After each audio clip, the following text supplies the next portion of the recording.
The ungodly offspring. Ungodly offspring. Welcome back to another Real Talk. Kind of just piggybacking off of last night before the weather kind of destroyed the connection last night. When I was talking about Solomon, the book of wisdom, the Apocrypha, or we could say the Sirach. And most people don't want to hear this type of message when you start talking about ungodly children. A lot of churches won't teach it. Some will.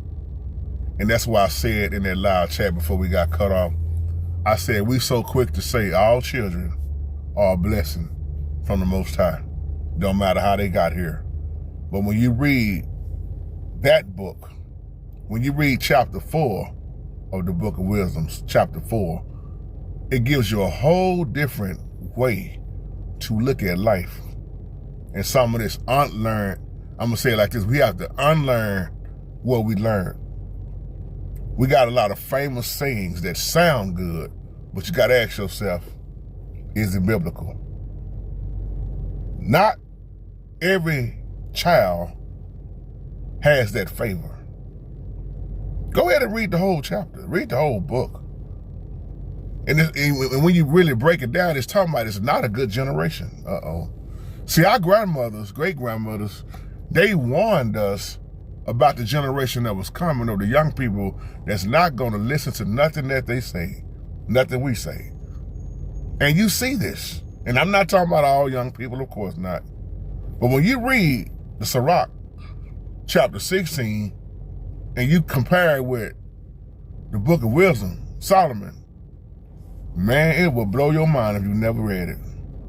That's why he said, don't desire a multitude of those type of children. Come on, y'all. He said they're not even a good generation. The book says, one righteous child, don't miss this, y'all, because I'm not going to make this video long. One righteous child is better than 1,000 ungodly children. You think I'm lying? It's right there, rolled in there. But we don't want to read that. You got an ungodly offspring.